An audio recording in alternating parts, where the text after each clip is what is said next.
ሰበር ዜና ጠቅላይ ሚኒስትር አብይ አህመድ ለህወሓት ስድብ አዘል መልእክት መላካቸው ተሰማ። ጠቅላዩ ህወሓት አዲስ ነገር ለመስማትና ለማየት ፍላጎት የለውም፣ ያረጀ ቡድን ነው ሲሉ ወርፈውታል። አብራችሁን ቆዩ፣ ተጨማሪውን ይዘናል። የመንግስት ኃይሎች በገዳማውያን ላይ የድሮን ጥቃት መፈጸማቸውና መነኮሳት ህይወታቸው ማለፉ ተሰማ። በአማራ ክልል ደቡብ ወሎ በመካነ ሰላም ቅድስት አርሴማ አንድነት ገዳም በድሮን ጥቃት ደርሷል ተብሏል። መረጃውን ይዘናል። በህዝብ ደም መቃብር ላይ የሚገነባ የፖለቲካ ጥምረት ውስጥ አንገባም፣ ይህንን ያለው የኦሮሞ ነጻነት ሰራዊት ነው። ኦነስ ህወሓት በኦሮሞ ህዝብ መካከል መከፋፈልና ጥርጣሬን ለመፍጠር እያደረገ ነው ካለው እንቅስቃሴ እንዲቆጠብ በጥብቅ አስጠንቅቋል። ዝርዝር አለን። በትግራይ ክልል ብርቱ በረዶ አዘል ዝናብ መጣሉ ተሰማ። በዚህ ዝናብ ምክንያትም የሰው ህይወት ሳያልፍ እንዳልቀረ ተገልጿል። በሌላ በኩል በክልሉ 176 ቀበሌዎች እስካሁን የክረምት ዝናብ አላገኙም ተብሏል። ተጨማሪ አለን። ሱዳን ከኃይል መቆራረጥ ጋር በተያያዘ ኢትዮጵያን ከሰሰች። ሱዳን ከኢትዮጵያ የሚገባው የኃይል አቅርቦት በመቋረጡ የኃይል እጥረት እንዳጋጠማት ገልጻለች። መረጃውን ይዘናል። ከውጭ በተሰማ ሰበር መረጃ ዶናልድ ትራምፕ በኢራን ላይ ቀጥተኛ የቦምብ ድብደባ እንደሚያካሂዱ የሚያስጠነቅቅ የቁጣ መልእክት አስተላለፉ። ተጨማሪ አለ። ጤና ይስጥልን የአዲስ አምባ ሚዲያ ቤተሰቦቻችን፣ ለሰዓቱ የመራረጥናቸውን አዳዲስ ጉዳዮች ይዘን ቀርበናል። ከመረጃዎቹ በፊት ቪዲዮን ላይክ በማድረግ ማድመጥ እንድትጀምሩ እየጋበዝን በቀጥታ ወደ መረጃዎቹ አለፍን። በቅድሚያ አብይ አህመድ ህወሓትን ያረጀ ቡድን ሲሉ ወረፉት። ህወሓት አዲስ ነገር ለመስማትና ለማየት ፍላጎት የለውም ሲሉ ጠቅላይ ሚኒስትር አብይ አህመድ በድጋሚ ወርፈውታል። ህወሓት ወደ መሬት መውረድ በማይችል ያረጀ አስተሳሰብና ሀሳብ የታጠረ ድርጅት ነው ሲሉም ጠቅላዩ ከሰዋል። ይህ ብቻ ሳይሆን ራሱን ወደ አደጋ የሚከቱ እርምጃዎችን ሲወስድ ቆይቷል፣ አሁንም እየወሰደ ይገኛል ብለዋል። ይህ ደግሞ ጤና ያለው ድርጅት ባህሪ አይደለም ሲሉም ተደምጠዋል። ህወሓት አዲስ ነገር ለመስማት ጆሮ የለውም፣ አዲስ ነገር ለማየትም የለውም፣ ፍላጎትም የለውም ሲሉ ከሰዋል። በመሆኑም አዲስ ነገር ለመስማት ዝግጁ ያልሆነ ድርጅት ለህዝቡ ጥሩ ስራ ይሰራል ተብሎ አይጠበቅም ነው ያሉት። ይህ ዜናም ጠቅላይ ሚኒስትሩ ትላንት ሐምሌ 15 ቀን 2018 ዓ.ም ስለ ህወሓት በትግርኛ ከተናገሩ ተተርጉሞ የተወሰደ ነው። የመከላከያ ሰራዊት በፈጸመው የድሮን ጥቃት የገዳማውያን ህይወት ማለፉ ተሰማ። በአማራ ክልል ደቡብ ወሎ ዞን በመካነ ሰላም ቅድስት አርሴማ አንድነት ገዳም በድሮን ጥቃት የመነኮሳት ህይወት አልፏል ተብሏል። በትላንትናው ዕለት ሐምሌ 15 ቀን 2018 ዓ.ም በምዕራብ ወሎ በመካነ ሰላም በአባይ ወንዝ ዳርቻ በሚገኘው አባይ ገዳም አስቄጤስ የሰማዕቷ ቅድስት አርሴማ አንድነት ገዳም ተብሎ በሚጠራ ቦታ ላይ የመከላከያ ሰራዊት በፈጸሙት የድሮን ጥቃት ምክንያት በገዳሙ ውስጥ የሚኖሩ ሁለት ሴቶች ወዲያውኑ ህይወታቸው ማለፉን ከስፍራ የወጡ መረጃዎች አረጋግጠዋል። በተጨማሪም በጥቃቱ ሌሎች መቁሰላቸውን ምንጮች ገልጸዋል። የመከላከያ ሰራዊትን በገዳሙ ላይ ጥቃት የፈጸመው በአካባቢው የፋኖ ኃይሎች መሽገዋል በሚል ምክንያት ነው ተብሏል።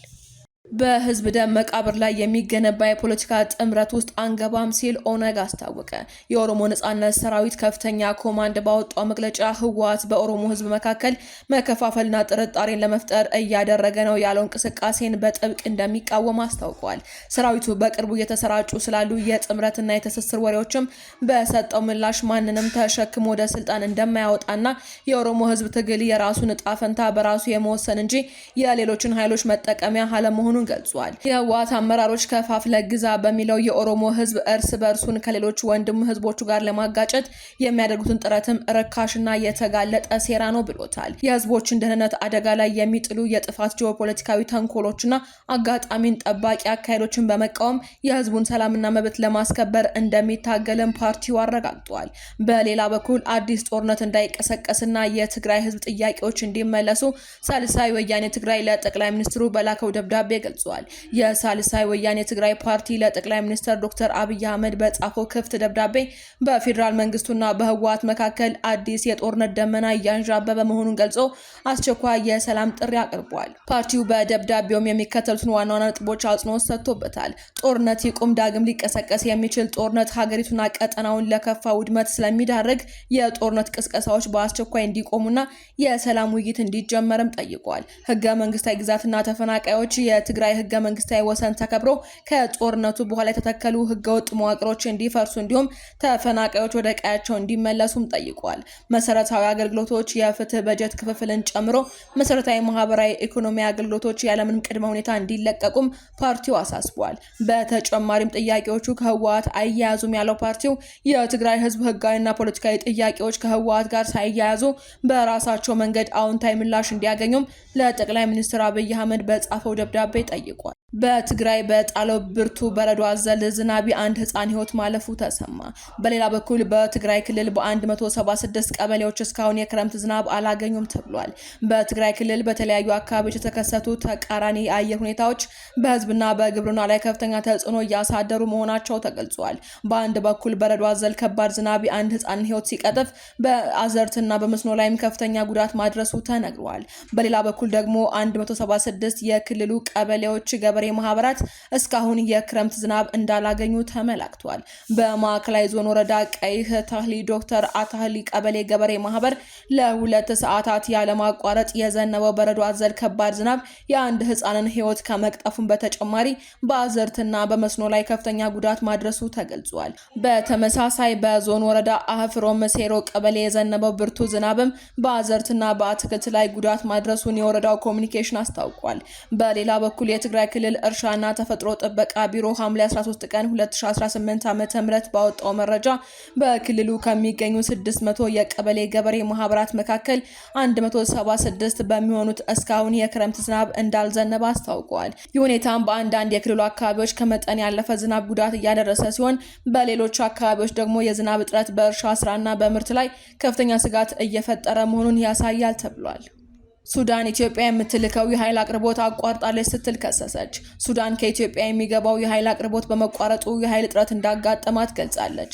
ሱዳን ሀገር አቀፍ የኤሌክትሪክ ኃይል መቆራረጥ ከጊዜ ወደ ጊዜ እየተባባሰ ለመምጣቱ ምክንያት ከሆኑ ጉዳዮች አንዱ ከኢትዮጵያ ይገባ የነበረው የኃይል አቅርቦት መቋረጥ መሆኑን ሱዳን ትሪቡን የሀገሪቱን የኢነርጂና ነዳጅ ሚኒስቴር መግለጫ ጠቅሶ ዘግቧል። ሚኒስቴሩ በአንዳንድ አካባቢዎች በቀን ከ18 ሰዓት በላይ የሚደርስ የኃይል መቋረጥ የተከሰተው በክረምቱ ወቅት የኤሌክትሪክ ፍላጎት በመጨመሩ ተፈናቃዮች ወደ ቀደመ መኖሪያቸው መመለሳቸውን ተከትሎ የኃይል አጠቃቀም በማደጉ የግብርናና የኢንዱስትሪ ኤሌክትሪክ ፍላጎት በመጨመሩ በዋና ዋና የኃይል ማመንጫዎች ላይ የጥገና ስራዎች እየተሰሩ በመሆኑ የነዳጅና የመለዋወጫ እቃዎች እጥረት በመኖሩ እንዲሁም ከኢትዮጵያ ከሚነሳው የኃይል ማስተላለፊያ በኩል ይቀርብ የነበረው የኤሌክትሪክ አቅርቦት በመቋረጡ ምክንያት ነው ብሏል። ከሱዳን ጋር ባለው የኃይል ንግድ ቀጣይነት ዙሪያም ከዚህ ቀደም የተሰጡ ማረጋገጫዎች እያሉ ነው ከኢትዮጵያ የሚላከው የኤሌክትሪክ ኃይል መቋረጡ የተሰማው።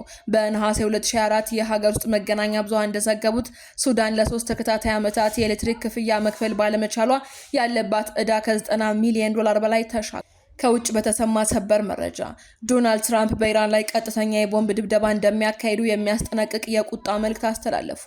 የአሜሪካው ፕሬዝዳንት ዶናልድ ትራምፕ በማህበራዊ ሚዲያ ገጻቸው ባስተላለፉት በቁጣ የተሞላና ቀጥተኛ በሆነ መልእክት በኢራን እስላማዊ ሪፐብሊክ ላይ እጅግ የበረታ ወታደራዊ ማስጠንቀቂያ አስተላልፈዋል። ትራምፕ እንደገለጹት ከእንግዲህ ወዲህ ባለው ጊዜ ውስጥ ኢራን በዓለም አቀፍ የንግድ መስመር በሆነውና በስትራቴጂካዊነቱ በሚታወቀው የሆርሙዝ የባህር ወሽመጥ በሚያልፉ ማንኛቸውም የጭነት ሆነ የነዳጅ መርከቦች ላይ ጥቃት ካደረሰች አሜሪካ ታሪካዊና አውዳሚ አጸፋ እንደምትመልስ ገልጸዋል።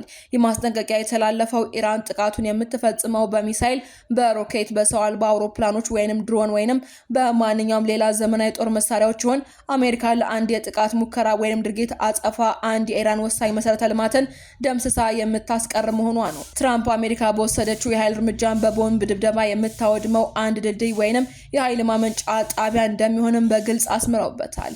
ከሁሉም በላይ የዚህ ማስጠንቀቂያ ስጋት ከፍ ያደረገው የኢላማዎቹ ቦታ ሲሆን ትራምፕ በቦምብ የሚደመስሱት እነዚህ መሰረተ ልማቶች በሀገሪቱ ዋና ከተማ ቴህራን ውስጥ ወይንም በከተማዋ አቅራቢያ የሚገኙትን ጨምሮ እንደሚካተቱ ማስታውቋል። ትራምፕ እጅግ አጭርና ጥብቅ የሆነውን የጽሁፍ መልእክታቸውን ሲደመድሙም ለዚህ ጉዳይ ትኩረት ስለሰጣችሁኝ አመሰግናለሁ በማለት በጽኑና በዲፕሎማሲያዊ ይዘት ባልተገደበ ቋንቋ ማስጠንቀቂያቸውን አጠናቀዋል። የንግግርን በአካባቢው ላይ አዲስ የጂኦፖለቲካዊ ውጥረት ሊፈጥር እንደሚችልና የወደፊት የሁለቱን ሀገራት ግንኙነት የበለጠ ሊያበላሸው እንደሚችል ተሰግቷል። ዜናዎቻችን አበቃን። በሰላም ቆዩ።